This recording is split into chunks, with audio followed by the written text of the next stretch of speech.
Hello, my all the sweet and lovely students. Very good morning to all of you.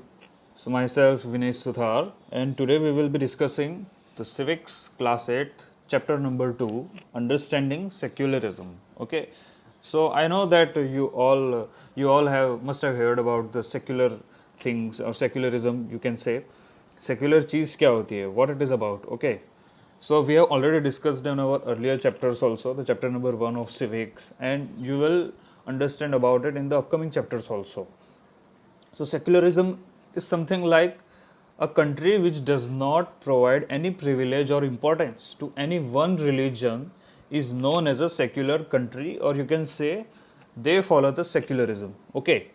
ऐसी country जो किसी एक religion को importance नहीं देती है या किसी एक रिलीजन की बातें नहीं मानती, वो सबको इक्वल मानते हैं, सबको बराबर मानते हैं, उसको क्या बोलते हैं हम? सेक्युलरिज्म बोलते हैं, या फिर एक सेक्युलर कंट्री बोलेंगे पूरा। ठीक है, तो हम उसी चीज़ को समझेंगे कि सेक्युलरिज्म क्या है और कहाँ कहाँ पे सेक्युलरिज्म खतरे में पड़ जाता है। ठीक है, कौन कौन से लोगों को इक्वलिटी नहीं मिल पाती है, ये सब चीज़ें देखेंगे। Now you must have faced some kind of discrimination in your life. Okay, आपने कभी ना कभी एक तरह से भेदभाव खुद ना खुद झेला होगा, कभी ना कभी। ठीक है, ऐसे ही एक देश में बहुत सारे लोग होते हैं, स्पेशली द माइनॉरिटी। मैंने पहले भी आपको बताया मेजॉरिटी और माइनॉरिटी क्या होता है। Majority that means the number of people which are higher in number, minority that means the number of people which are lower in number. ठीक है, माइनॉरिटी संख्या में कम होते हैं, मेजॉरिटी के लोग हैं वो संख्या में ज़्यादा होते हैं। If you take the example of India, India में मेजॉरिटी किसकी है? The Hindus are majority in numbers, and the Muslims और you can say the Jains, Sikhs, है ना, वो सब क्या है? माइनॉरिटी इंडिया में। ठीक है, अब suppose if any one person is facing discrimination. ठीक है, अगर कोई डिस्क्रिमिनेशन को फेस कर रहा है तो उसको कैसे रिस्पॉन्ड करेगा? How he will respond to that discrimination? Just take an example that if you are going to another country, okay, आप किसी दूसरे देश में जा रहे हैं, and there you will find that those that countries people are more is giving more value to one religion. ठीक है, आपको ऐसा आप ऐसे फाइंड आउट करोगे कि वहाँ के जो लोग हैं वो किसी एक रिलीजन को ज़्यादा इंपॉर्टेंस दे रहे हैं। ठीक है, और वो आपके वहाँ पे जाते हैं, आपके साथ भेदभाव करें, दे आर डूइंग डिस्क्रिमिनेशन और some kind of prejudization with you, then what will you do? आपके पास दो रास्ते होते हैं, या तो आप क्या करोगे? You will raise your voice against them और against the discrimination. Okay, you will raise your voice against the discrimination and try to decrease it. Okay, you will protest against the discrimination or do some another thing, will run the campaignings also. Okay, you will do like these things only. और दूसरा रास्ता आपके पास क्या रहेगा? एक रास्ता तो आप वही आंदोलन वगैरह करोगे, प्रोटेस्ट करोगे, विरोध करोगे डिस्क्रिमिनेशन के खिलाफ, और दूसरा रास्ता क्या रहेगा? Retaliation, the thinking of retaliation. आप ऐसा सोचोगे, oh he did with me in his country, then I will do this in my country also. ठीक है, अगर उसने मेरे साथ ये किया है, उसके देश में जाने पर मेरे साथ उसने भेदभाव किया है, तो जब वो भी मेरी कंट्री में आएगा तो मैं भी ऐसे करूँगा। अगर हम बात करें इंडिया की, तो बहुत पहले जब देश आज़ाद हुआ तो उस टाइम पे तो डिस्क्रिमिनेशन बहुत था। ठीक है, आज भी है कहीं ना कहीं। The most of the backward areas like the rural areas, still discrimination exist in India. Okay, किस तरह का डिस्क्रिमिनेशन होता है? ठीक है, अब यूएसए में भी था, पहले यूएसए में भी डिस्क्रिमिनेशन होता था। कौन सा डिस्क्रिमिनेशन था यूएसए में? The discrimination of black and white people. Okay, black and white people का डिस्क्रिमिनेशन होता था वहाँ पे। ब्लैक पीपल्स जो उनको अच्छे से ट्रीट नहीं किया जाता था, उनके साथ भेदभाव होता था। ओके, उनको बराबर फैसिलिटीज़ या बेसिक एम्यूनिटीज़ नहीं मिलती थी, और बहुत ज़्यादा बीच में बहुत ही डिस्प्यूट चलते थे वाइट और ब्लैक पीपल्स के बीच में। रिसेंटली अभी भी हुआ था यूएसए में, if you know about, George Floyd की डेथ हुई थी by a white policeman, and George Floyd was a black man. So people did riots in USA, so many places in USA, and protested against the white peoples. Okay, ये सारी चीज़ें अभी recently भी हुई थी USA में। If you talk about India, India में किस तरह का डिस्क्रिमिनेशन होता है? One type of caste system. India में लोग क्या, कास्ट के नाम पे बहुत ही ज़्यादा ऐसे कास्ट को बहुत इंपॉर्टेंस देते हैं, बहुत ही डिवाइडेड है कास्ट के नाम पे। Upper caste, lower caste, okay, the untouchables, जैसे जो लोग काम करते हैं, गंदगी का काम साफ करते हैं, उनको लोग क्या कैसे कंसिडर करते हैं इंडिया में? अनटचेबल्स। अनटचेबल्स दैट मीन जो जो जिनको छूना भी अलाउड नहीं है, मतलब हम छुएंगे भी नहीं उन लोगों को, वो अनटचेबल्स कहलाता है। तो ये इस तरह का भेदभाव चल रहा है इंडिया में। अपर कास्ट वाले सोचते हैं कि हम ही सबसे उच्च किस्म के प्राणी हैं, हमसे बड़ा और कोई है नहीं। लोअर कास्ट वालों के साथ फिर वो भेदभाव करते हैं, ठीक है, एक तरह का डिस्क्रिमिनेशन पैदा हो जाता है अपर कास्ट और लोअर कास्ट के बीच में। तो ये चीज़ इंडिया में चलती है। ओके, तो इस चैप्टर में आगे हम यही देखेंगे। तो ये एग्जाम्पल्स वगैरह भी दे रखे इसमें, अगर आप देखें तो अब पूरी दुनिया में एग्जाम्पल देखें तो अभी रिसेंटली तो मैंने आपको एग्जाम्पल दिखा दिया यूएसए का, ब्लैक एंड वाइट का डिस्क्रिमिनेशन होता था, लेकिन अगर दूसरे देश का भी देखें, सो वर्ल्ड एग्जाम्पल, पूरे वर्ल्ड का एग्जाम्पल देखें, आपके यहाँ पे दे रखा है ये, सी यू कैन सी हियर, ये परसिक्यूशन, ठीक है। तो 3 तरह के डिस्क्रिमिनेशन हुए हैं अब तक अलग अलग देशों में, ठीक है। अगर हम बात करें तो if you talk about the Saudi Arabia, Saudi Arabia में क्या चीज़ है, the non Muslims not allowed to build temples and churches in Saudi Arabia. तो सऊदी अरेबिया जो देश है वहाँ पे ऐसा ऑफिशियल कानून बना रखा है, वहाँ की जो गवर्नमेंट है उन्होंने, सऊदी अरेबिया में एक तरह से डिक्टेटरशिप चलती है, तानाशाही होती है, तो वहाँ की तानाशाह जो होते हैं राज करने वाले, उन्होंने ऐसा कानून बना रखा है दैट जो नॉन मुस्लिम्स है वो अपने वो मंदिर या चर्च वगैरह नहीं बना सकते। दैट मीन्स सऊदी अरेबिया में मुस्लिम्स को ज़्यादा इंपॉर्टेंस दी जाती है, मुस्लिम्स आर द मेजॉरिटी, और वहाँ पे सिर्फ मस्जिद ही बनेंगे, मंदिर भी नहीं बनेंगे, चर्च भी नहीं बनेंगे, ऐसा उन्होंने रूल बना रखा है, ठीक है। तो ये भी एक तरह से भेदभाव हो गया मुस्लिम्स एंड नॉन मुस्लिम्स के बीच में। If you talk about next thing, जो जेविश इजराइल स्टेट में हुआ था, आप देख सकते हो यहाँ पे Jewish Israel state now however, ये देखो आप, Israel treats its own Muslims and Christian minorities quite badly. Okay, तो इजराइल में मोस्ट कम्युनिटी कौन सी है, जेविश स्टेट की कम्युनिटी, आप ये देख सकते हो, जेविश ज्यूज लोग ज़्यादा होते हैं, ज्यूज लोग, और मुस्लिम्स और क्रिश्चियन कम है। तो इजराइल में भी क्या होता है, जो जेविश कम्युनिटी से बिलोंग करते हैं उनको ज़्यादा इंपॉर्टेंस देते हैं, ज़्यादा अच्छे से रखते हैं और ट्रीट करते हैं इजराइल की जो गवर्नमेंट है वो। और वहाँ पे जो मुस्लिम्स और क्रिश्चियंस है वो माइनॉरिटी है, तो उनको बहुत काफ़ी ख़राब तरीके से ट्रीट किया जाता है, उनके साथ भेदभाव होता है, उनको बेसिक फैसिलिटीज़ नहीं मिलती, कभी कभी मार भी दिया जाता है रिलीजन के बेस पे, ठीक है, ये सारी चीज़ें होती हैं। Now see the next thing, ये 3 और अगर एक और एग्जांपल देखिए अगर इसमें परसिक्यूशन का, जो कहाँ पे हुआ था, एक तरह से जर्मनी में, हिटलर की अगर आपने स्टोरी पढ़ी हो तो वो जर्मनी में भी हिटलर जो है वो जूस जो थे जेविश कम्युनिटी के, उनके ऊपर बहुत ज़्यादा परसिक्यूशन, मतलब अत्याचार हुए थे कास्ट के नाम पे, मतलब उनके रिलीजन के बेस पे, ठीक है। जर्मनी में हिटलर जो था वो, उसने बहुत ज़्यादा इतने अत्याचार किए थे उनके ऊपर। अब ये जो भेदभाव होता है, the discrimination more strengthens when the government also supports it. Okay, जब गवर्नमेंट खुद डिस्क्रिमिनेशन को सपोर्ट करती है, just take an example of India, अगर मान लो कि इंडिया में जो गवर्नमेंट है अगर हिंदू को ज़्यादा सपोर्ट करने लगी, जैसे कि हिंदुओं का ही सोच रही है, हिंदू का ही वेलफेयर करेंगे, भला करेंगे, उनको ही नौकरियां देंगे, उनको ही सारी फैसिलिटी देंगे, तो भेदभाव और बढ़ जाएगा। फिर हिंदू सोचेंगे कि हम ज़्यादा पावरफुल है, और वो मुस्लिम्स और जो दूसरे अदर माइनॉरिटीज़ हैं उनके ऊपर दबाव बनाने की कोशिश करेंगे, ठीक है। तो एक गवर्नमेंट को रिलीजन को हमेशा अलग रहना चाहिए, कभी दोनों को मिक्स नहीं होना चाहिए, ठीक है। रिलीजन अपनी जगह पे है और गवर्नमेंट अपनी जगह पे। अगर गवर्नमेंट उसमें इंक्लूड हो गई तो गवर्नमेंट क्या एक तरह से पार्शियलिटी कर सकती है, एक तरफा साइड ले सकती है, which should not be there, है ना। आर्बिट्रेरी सिस्टम नहीं होना चाहिए। तो डिस्क्रिमिनेशन को ख़त्म करने के लिए गवर्नमेंट को सपोर्ट करना चाहिए, ना कि बढ़ावा देने के लिए, ये चीज़ है। अगर हम आगे देखें, व्हाट इज़ सेक्युलरिज्म, यहाँ पे दे रखा है what is secularism.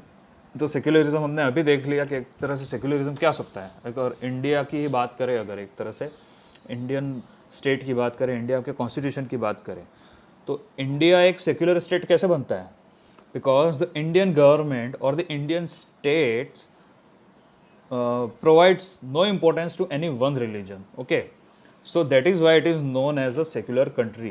It treats all the religion equally and provides basic amenities or the government schemes and policies to everyone equally. Okay, जो भी उन गवर्नमेंट की स्कीम्स वगैरह वो इक्वली डिस्ट्रीब्यूट होती है इंडिया में, चाहे मुस्लिम कम्युनिटी के बीच में वो हिंदू हो या सिख क्रिश्चियन वगैरह कोई भी हो, ठीक है। दैट इज़ वाई इंडिया को एक सेक्युलर कंट्री बोलते हैं, सारे लोगों को इक्वली ट्रीट किया जाता है। Even USA is a secular country, but एक माइनर सा डिफरेंस है इंडिया और यूएसए के बीच में, वो हम अभी थोड़ी देर में पढ़ेंगे।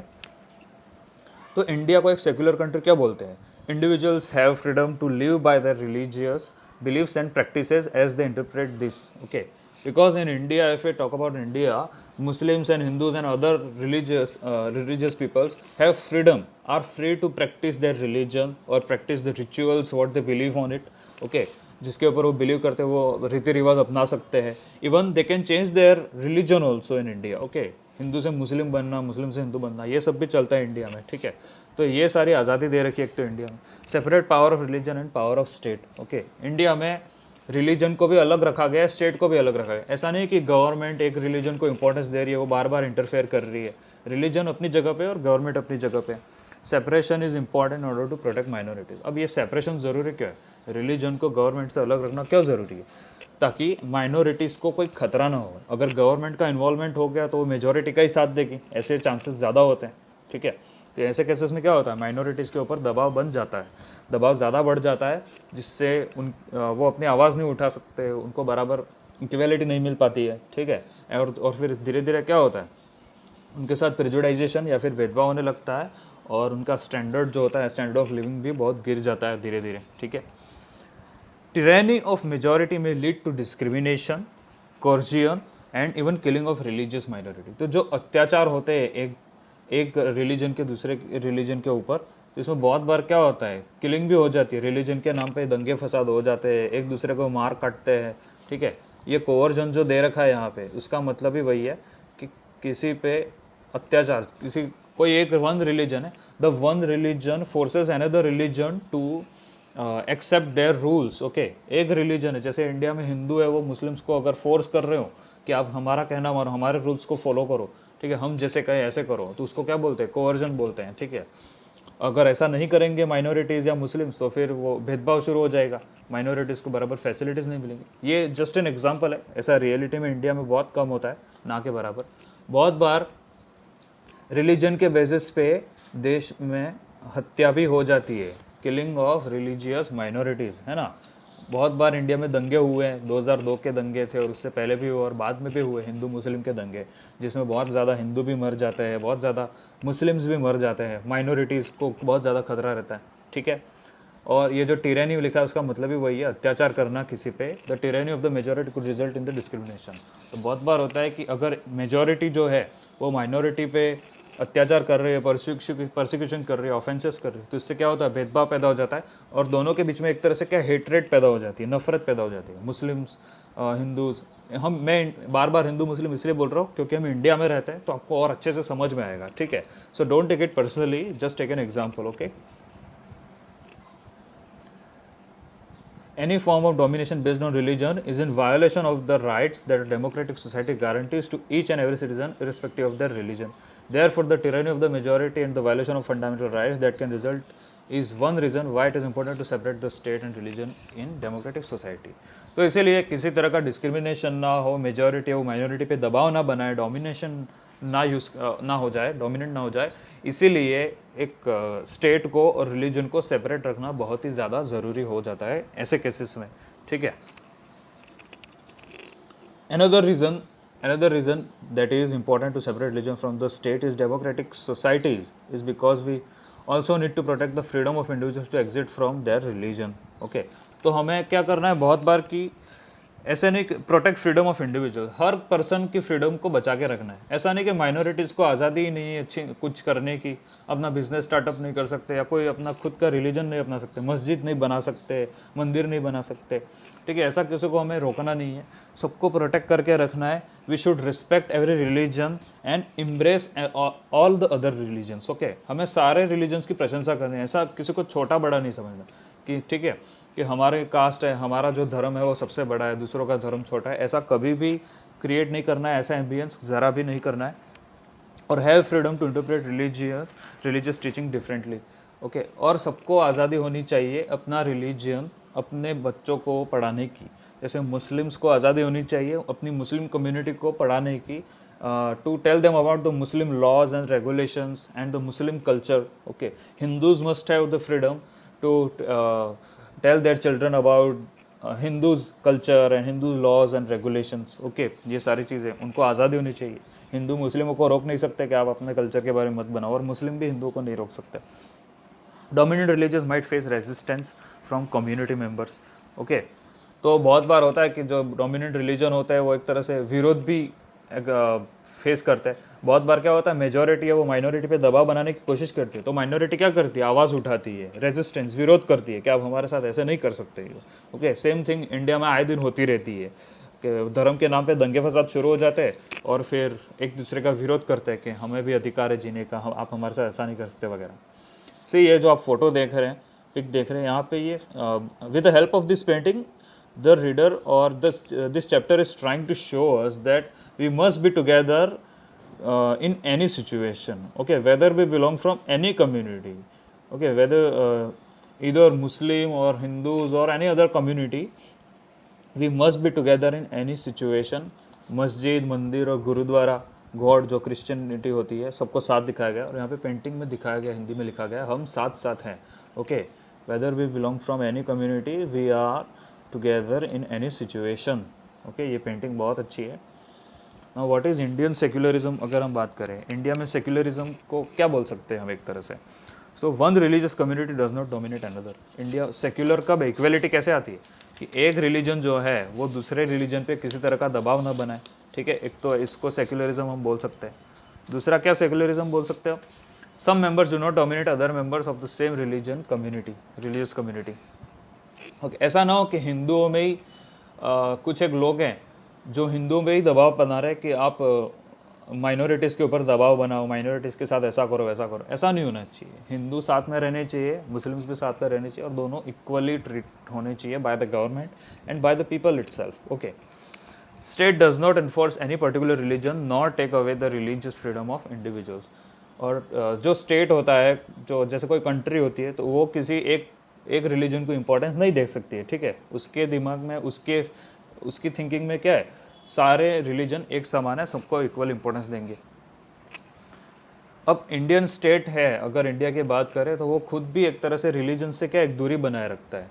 गवर्नमेंट कभी भी, इंडिया की जो गवर्नमेंट है कभी भी रिलीजन में इंटरफेयर नहीं करती है। वो गवर्नमेंट कभी नहीं बोलेगी मुस्लिमों को कि आप रथ यात्रा मत निकालो या फिर प्रोसेशंस वगैरह मत करो, अपने ये रिचुअल्स मत करो। या हिंदुओं को भी ऐसा नहीं बोलेगी कि आप मंदिर मत बनाओ, पूजा मत करो, ये सब। गवर्नमेंट कभी भी बिना काम का इंटरफेयर नहीं करेगी between the Hindus and Muslims और other communities also. Okay, government spaces are not allowed to promote any one religion. The Indian government is not allowed to promote any one religion. Government किसी एक religion को importance नहीं दे सकती कि हम तो हिंदुओं के साथ है या मुस्लिम के साथ है या अदर किसी कम्युनिटी के साथ है, ठीक है। वो सबको बराबर ही ट्रीट करेगी। इवन जो सरकारी स्कूल होते हैं, government schools, even the government schools of India और एनी अदर कंट्री, जैसे यूएसए में भी ऐसे होता है, they are not allowed to promote any one religion. Government schools क्या है, किसी एक रिलीजन को प्रमोट नहीं कर सकते। इवन वो किसी फेस्टिवल को भी सेलिब्रेट नहीं कर सकते, ठीक है। कोई सर्टेन रिलीजियस फेस्टिवल को, जैसे दिवाली है वो हिंदू त्यौहार, तो सरकारी स्कूलों में उसको सेलिब्रेट नहीं कर सकते, ठीक है। या नवरात्रि वगैरह है, वो भी हिंदू त्यौहार है। या फिर मुस्लिम कोई त्यौहार है तो उसको भी सेलिब्रेट नहीं कर सकते। इसमें क्या होता है, एक तरह से कॉन्फ्लिक्ट क्रिएट हो जाता है कि एक तरह का डिस्क्रिमिनेशन पैदा हो जाता है बिटवीन डिफरेंट कम्युनिटीज़, ठीक है। जैसे ये दे रखा है गवर्नमेंट हाई स्कूल का जो एग्जांपल दे रखा है, आप देख सकते हो। In government school in Seemapur students want to celebrate. तो बच्चे जो होते हैं टीचर से पूछते हैं कि सर एक फेस्टिवल आ रहा है जो हमने स्कूल में कभी नहीं बनाया है, तो हम क्या मना सकते हैं हमारा फेस्टिवल स्कूल में? For that the teacher replies that हमने ऐसा कभी फेस्टिवल मनाया नहीं है और ऐसा कोई रूल भी नहीं है कि हम किसी एक पर्टिकुलर रिलीजन का फेस्टिवल मना सके, क्योंकि इससे क्या होता है, एक कॉन्फ्लिक्ट पैदा हो जाता है। तो फिर बच्चे आपस में सोचते हैं, आपस में डिस्कशन करते हैं कि वैसे ये तो हमने कभी सोचा ही नहीं, ठीक है। और फिर ये स्टोरी ये दिखाई रखी, आप देख सकते हो अपने रीडर में। फॉलो, अब ये चीज़ सिर्फ गवर्नमेंट स्कूल में, ये बात क्लियर रहे that only government schools have some prohibition that of promoting any one religion. सिर्फ गवर्नमेंट स्कूल में ही ऐसा है कि वो किसी पर्टिकुलर फेस्टिवल को सेलिब्रेट नहीं कर सकते। Private schools are the exemptions. Private school को छोड़ दिया है इसमें, ठीक है। प्राइवेट स्कूल चाहे तो कोई भी फेस्टिवल को सेलिब्रेट कर सकती है, because they are the private schools. Private schools अब कंबाइन भी हो सकते हैं जहाँ पे हर तरह के बच्चे पढ़ते हैं। प्राइवेट स्कूल्स में भी of Hindu students only, private schools में भी फॉर मुस्लिम स्टूडेंट्स ओनली, ठीक है। तो private schools are the exemptions. Only government school में ये रूल बनाया गया है कि वो किसी एक वन पर्टिकुलर रिलीजन के फेस्टिवल को प्रमोट नहीं कर सकते, ठीक है। If you talk about the next thing, follow policy of non interference in order to respect sentiments of all religion. तो यही चीज़ है कि गवर्नमेंट इंटरफेयर नहीं कर सकती रिलीजियस प्रैक्टिसेस के बीच में। मुस्लिम को कुछ कोई चीज़ करने से ना नहीं बोल सकती, उनके कोई रथ यात्रा वगैरह निकालनी, और हिंदू को भी सेम चीज़ करने से ना नहीं बोल सकते। और जैसे यहाँ पे एक और एग्जांपल दे रखा है, गवर्नमेंट क्या करती है, सर्टेन जो स्पेशल कम्युनिटीज़ है, सर्टेन ग्रुप्स हो, उनको एग्जाम्पशंस भी देती है। Just take an example of this. जैसे गवर्नमेंट ने क्या किया, रूल बना रखा है that wearing a helmet is compulsory for everyone. Okay, सबको हेलमेट पहनना है, बिना हेलमेट पहने अगर वो निकलेंगे तो उनके ऊपर फाइन लग जाएगी, ठीक है। बट इन सर्टेन केसेस और for certain communities there is an exemption. Okay, जैसे मान लो सिख कम्युनिटी है, what the Sikh community does, they wear turban on their head. Okay, वो पगड़ी वगैरह या फिर पगड़ी जिसको बोलते हैं, पगड़ी पहनते हैं सर पे, तो वो तो हेलमेट पहन नहीं सकते। तो ऐसा रूल वगैरह कानून बनाया गया by the government to respect every religion. तो सिख के रिवाज होता है कि सर पे पगड़ी होनी चाहिए, सरदार वगैरह जो होते हैं वो, तो उनको हेलमेट पहनने के लिए गवर्नमेंट उनको फोर्स नहीं कर सकती या फिर उनके ऊपर फाइन भी नहीं लगा सकती, ठीक है। ये रूल बना हुआ है। ये ऐसा क्यों किया गया, क्योंकि उनका ऐसा रिवाज है कि उनके सर पे पगड़ी होनी चाहिए। तो government must respect their ritual and their belief. Okay, they should not force them to take off their turban and wear helmet only. Okay, ऐसा नहीं, उनको ज़बरदस्ती हेलमेट नहीं पहना सकते। तो ये भी एग्जाम्पल दे रखा है, आप देख सकते हो, ये जो फोटो दे रखा हो। अगर आगे हम बात करें तो ये वही चीज़ आ गई कि इंडिया, अगर हम यूएसए की बात करें तो अगर यूएसए सेक्युलरिज्म की बात करें तो यूएसए में क्या चीज़ है, यूएसए में जो कॉन्स्टिट्यूशन बना था, यूएसए भी एक तरह की सेक्युलर कंट्री है, यूएसए में भी किसी एक सर्टेन रिलीजन को इंपॉर्टेंस नहीं दी जाती है। जब यूएसए में कॉन्स्टिट्यूशन बना था तो उसमें सबसे पहला जो अमेंडमेंट सुधार किया गया था वो वही था that prohibiting the government from respecting an establishment of religion. Okay, और prohibit the free exercise of religion. तो यूएसए में जो कॉन्स्टिट्यूशन बना था उसमें जो पहला अमेंडमेंट दिया था वो वही था कि वो गवर्नमेंट को प्रोहिबिट मतलब रोकता है कि यूएसए की जो गवर्नमेंट है वो किसी एक रिलीजन को इम्पोर्टेंस नहीं दे सकती। वो ऐसा नहीं कर सकते कि यूएसए में जो कम्युनिटी रहती है वो उसमें से किसी एक को ही इंपॉर्टेंस देगी, उनके बारे में ही सोचेगी, उनका ही भला करेगी, ठीक है। तो ये करने से रोकती है, यूएसए का जो कॉन्स्टिट्यूशन है वो उसको रोकता है गवर्नमेंट को। दूसरी चीज़ क्या है, prohibit the free exercise of religion. The USA government cannot stop or cannot force one religion to do some other practices। Okay, किसी को फोर्स नहीं कर सकता या किसी को रोक नहीं सकता उनका रिलीजन उनके एक्सरसाइज करने से, ठीक है। यूएसए में ये भी रूल बनाया गया है, दे कैन नॉट स्टॉप और intervene between the religious practices of any community. वहाँ पे जितने भी रिलीजन्स है यूएसए में, रिलीजियस पीपल हैं, तो वो अपने अपने जो प्रैक्टिसेस है, जो एक्सरसाइज है, उनके जो रिवाज है वो अपना सकते हैं। यूएसए गवर्नमेंट उनको ना नहीं बोल सकती। ये भी वहाँ पे कॉन्स्टिट्यूशन का कानून बनाया गया है ऐसा, ठीक है। अभी एस्टैब्लिशमेंट क्या है, legislature can not declare any religion as the official religion and nor can they give preference to one religion, ठीक है। ये यूएसए का ही दिया गया है, ये आप देख सकते हो नीचे। तो एस्टैब्लिशमेंट का मतलब भी वही है कि ऐसा लेजिस्लेचर को कोई अधिकार नहीं दिया गया कि वो किसी वन रिलीजन को इम्पोर्टेंस प्रोवाइड करे या फिर nor can they give preference to one religion, या फिर किसी एक रिलीजन को ज़्यादा इंपॉर्टेंस दे दे, दूसरे रिलीजन के साथ दूसरे रिलीजन को गलत ट्रीट करे, ठीक है, ऐसा नहीं। अब अगर यूएसए के गवर्नमेंट स्कूल्स की बात करें हम, US government schools recite pledge of allegiance, जो प्रतिज्ञा बोली जाती है ना, जैसे इंडिया इज़ माई कंट्री में इंडिया में बोलते हैं, वैसे यूएसए में भी जो वहाँ पे जो स्कूल्स होते हैं उनकी शुरुआत कैसे होती है, वो प्लेज करते हैं, ठीक है। दे प्लेज देमसेल्व्स, और उसका नाम क्या है, pledge of allegiance. Pledge of allegiance यहाँ पे दे रखा, आपको देखो, आप ध्यान से देख सकते हो। सी ये जो साइड में दे रखा है आपको, ये इंपॉर्टेंट है ये, ठीक है। Pledge of allegiance, pledge of allegiance that means वो जो प्रतिज्ञा बोलते हैं उसमें एक वर्ड आता है अंडर गॉड, अंडर गॉड्स ऐसे वर्ड आता है, ठीक है।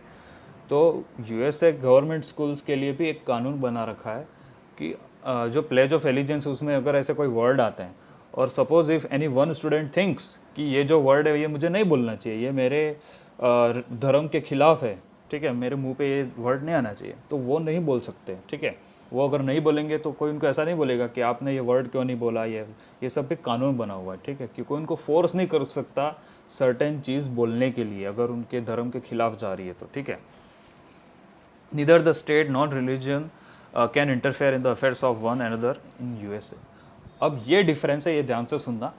यूएसए में क्या है, गवर्नमेंट 1% भी इंटरफेयर नहीं कर सकती between the religion communities. Okay, वो किसी भी एक रिलीजन के अंदर, चाहे उनमें भेदभाव हो रहा हो, उनके आप बोल सकते हो इनर स्टेट, इनर रिलीजन में अगर कोई प्रॉब्लम चल रही हो एक तरह से कि कास्ट सिस्टम या between the rich and poor का डिस्क्रिमिनेशन चल रहा हो, तो यूएसए गवर्नमेंट इतना ज़्यादा इंटरफेयर नहीं कर सकती या ना के बराबर इंटरफेयर करती। But if we talk about India, India में क्या है, गवर्नमेंट ऐसे तो इंटरफेयर नहीं करती है रिलीजन के बीच में, मुस्लिमों को कुछ नहीं बोलती, हिंदुओं को कुछ नहीं बोलती, किसी को कुछ नहीं बोलती। लेकिन अगर ज़रूरत पड़ती है, अगर if the government finds that there is a discrimination taking place और अराइजिंग बिटवीन द कम्युनिटीज़ और between the caste, then the government will intervene और इंटरफेयर। ठीक है, अगर गवर्नमेंट फाइंड आउट करती है कि नहीं, ये सर्टेन कम्युनिटी में बहुत ज़्यादा भेदभाव वगैरह वगैरह की प्रॉब्लम चल रही है और भेदभाव चल रहा है मेजॉरिटी और माइनॉरिटी के बीच में, तो गवर्नमेंट एक्शन लेगी। जैसे एग्जांपल दे सकते हैं, यहाँ पे दे रखा है ये इंटरवेन वाला, ये वही चीज़ है जो मैं आपको अभी पढ़ा रहा हूँ। ये पूरी जो है वो, कि इंडिया में क्या चीज़ है कि इंडिया में जैसे सबसे ज़्यादा क्या भेदभाव चलता है, वही लोअर कास्ट और अपर कास्ट का भेदभाव चलता है, और अनटचेबिलिटी का। लोअर कास्ट के लोगों पे अपर कास्ट वाले बहुत ज़्यादा दबाव बनाते हैं, they do so much discrimination and create dominance on the lower caste people. So that is why the government must intervene between the religion communities and take some strict actions. Okay, तो इसीलिए जब India का constitution भी बना, तो India के constitution में भी ये रूल बनाया गया that no people should be discrimination on the basis of colour, caste, creed, gender and any other thing. ठीक है, रिलीजन वगैरह, कि किसी पर्सन को भेदभाव नहीं किया जाना चाहिए किसी भी पर्सन के साथ, चाहे वो कोई भी धर्म का हो, उसका कलर भी कोई भी हो, मेल हो या फीमेल हो, या कोई भी धर्म का हो। ठीक है, हिंदू हो, मुस्लिम हो, कोई भी हो। तो ये इंडियन गवर्नमेंट के पास ये पावर है कि अगर वो चाहे तो इंटरफेयर कर सकती है अगर समाज में कुछ गलत हो रहा हो, जबकि यूएसए में ऐसा कुछ नहीं है। यूएसए में गवर्नमेंट इंटरफेयर नहीं कर सकती है। ठीक है, लोगों को खुद ही सॉर्ट आउट करना पड़ता है ये सारी चीज़ें। तो आप लोग ये समझ गए होंगे ये डिफरेंस जो मैंने भी बताया हो ना। अगर हम नेक्स्ट चीज़ देखें इसमें, तो ये चीज़ आपको समझ में आ गई। यहाँ पे भी यही लिखा हुआ है, the Indian constitution guarantees fundamental rights that are based on these secular principles. However, this is not to say that there is no violation of these rights in Indian society. तो इसलिए इंडियन कॉन्स्टिट्यूशन हम we have already studied in our earlier chapter, हमने देखा था कि Indian constitution में बहुत ज़्यादा फंडामेंटल राइट्स दिए गए, जैसे राइट टू इक्वेलिटी है, right to freedom of speech है, राइट अगेंस्ट एक्सप्लॉयटेशन है। बट ऐसा नहीं है कि ये अधिकार अगर दे दिए, जन्म सिद्ध अधिकार या मानवाधिकार दे दिए, तो इसका वायलेशन नहीं हो रहा है। ठीक है, ऐसा नहीं बोल सकते कि अगर गवर्नमेंट ने कानून बना दिया तो सारे लोग फॉलो कर रहे हैं। Still in today's time many of people violate this rules and violate this rights also. Okay, बहुत जगह पे स्पेशली इन इंडिया आज भी डिस्क्रिमिनेशन होता है, भेदभाव होता है। Specially if you visit to backward area of the Indian state, अगर आप बहुत ज़्यादा एक सो मच बैकवर्ड एरिया में चले जाओगे, बहुत ज़्यादा बैकवर्ड पिछड़ा हुआ इलाका जो होता है, जहाँ पे कोई सुविधा नहीं है, जहाँ पे इजी कनेक्टिविटी नहीं है गवर्नमेंट की। ठीक है, तो वहाँ पे आज भी सुपरस्टिशियस थिंग्स होती हैं, बहुत ज़्यादा भेदभाव होते हैं। Even the females are, specially for the females, okay, जो फीमेल्स होती है, औरतें जो होती है, they are not allowed to go outside, बाहर जाने की अनुमति नहीं होती। They are not allowed to take education also, they are not allowed to give their opinion और raise their voice also. India में ये चीज़ होती रहती है। Still the government is trying to reduce this type of discrimination between male and females, rich and poor, upper caste, lower caste। ये caste system जो है, they should be treated equally. ये government कोशिश कर रही है कि सबको इक्वल ट्रीटमेंट मिले। ओके, तो ये चीज़ दे रखी है आपके। और फिर लास्ट में ये दे रखा है इन February 2004, ये फ्रांस का दे रखा है कि फ्रांस में भी एक ऐसे डिस्क्रिमिनेशन जो हो रहा था, तो उसके बेसिस पे 2004 में February 2004 फ्रांस ने एक लॉ पास किया, law pass that banned students from wearing any conspicuous religious और पॉलिटिकल साइंस और symbols such as the Islamic head scarf, the Jewish skull cap and और लार्ज क्रिश्चियन क्रॉसेस। 2004 फरवरी में France ने एक नियम बनाया, ऐसे कोई भेदभाव या इस तरह के जो कॉन्फ्लिक्ट्स होते हैं धर्म के नाम पे, जो प्रॉब्लम्स क्रिएट होती है, उसको कम करने के लिए क्या कानून बनाया कि जो स्टूडेंट्स है वहाँ पे स्कूल्स में या कॉलेज में, वो किसी भी तरह का धर्म के नाम पे जिसमें धर्म का जैसे मुस्लिम सिंबल हो, हिंदू सिंबल हो, कोई ऐसे उसके आप बोल सकते हो कोई अगर चिन्ह दे रखा है, ठीक है, इस्लामिक हेड स्कार्फ, मुस्लिम के इस्लाम का कुछ हो, या जविस स्कल कैप हो, तो ऐसी कोई भी टोपी या कुछ भी ऐसा पहन नहीं सकते। क्रिश्चियन क्रॉस हो जिसमें प्लस का निशान हो, या हिंदुओं का कोई चिन्ह हो, तो ऐसा कोई भी टोपी या कपड़ा वगैरह वो नहीं पहन सकते, ठीक है। ऐसा कानून बनाया था। ये सिर्फ इसीलिए बनाया गया था कि ताकि धर्म के दो अलग अलग कम्युनिटीज़ के बीच में कोई कॉन्फ्लिक्ट ना हो, there should be no debate to place, okay. और इस कानून का बहुत सारे लोगों ने विरोध भी किया, specially some of the people protested this law, specially those people who came from outside the country. France में जो लोग, द इमिग्रेंट्स, ओके, जो लोग बाहर से आए थे, कौन से लोग बाहर से कौन से लोग आए थे, स्पेशली अल्जेरिया से आए थे, टूनिशिया और मोरक्को से लोग आए थे फ्रांस में काम करने के लिए, तो उन लोगों ने इस कानून का विरोध किया, ठीक है। क्यों विरोध किया? क्योंकि ऑब्वियसली फ्रांस में अगर अलग अलग देशों से काम करने के लिए आ रहे लोग, तो वो अलग अलग कम्युनिटी के होते हैं। हो सकता है कोई मुस्लिम हो, कोई हिंदू हो, या कोई अलग कम्युनिटी का हो, क्रिश्चियन हो। तो उन्होंने विरोध किया कि हम तो हमारा हिंदू भी से बिलोंग करते हैं, हमारी कम्युनिटी से बिलोंग करते हैं, हम क्यों नहीं पहने। तो उन्होंने बहुत ज़्यादा विरोध किया इस कानून को हटाने के लिए, जिससे क्या हो गया, if we talk about 1960s में भी ऐसी चीज़ हुई थी एक बार, ठीक है। फ्रांस में अगर बात करें तो 1916 में अगर ऐसी चीज़ हुई थी 1960 में, तो उस टाइम पे ये आपको दे रखा है यहाँ पे, ठीक है, ये लाइन 1960s की मैं बता रहा हूँ, ये फ्रांस। तो 1960s में भी ये चीज़ हुई थी, जिससे क्या हो गया, वर्कर्स आने कम हो गए थे फ्रांस में, वर्करों की बहुत ज़्यादा शॉर्टेज पड़ गई थी। The daughters of this immigrants often wear head scarfs while attending school, ठीक है। तो इस चीज़ का बहुत ज़्यादा हैवी अमाउंट में विरोध हुआ था। So this was your chapter. I hope you have understood all of this things, and I'll provide you the answer sheets of these question answers and some of the important notes also. Till then, stay safe, stay happy, and have a good day ahead. Okay, please take care.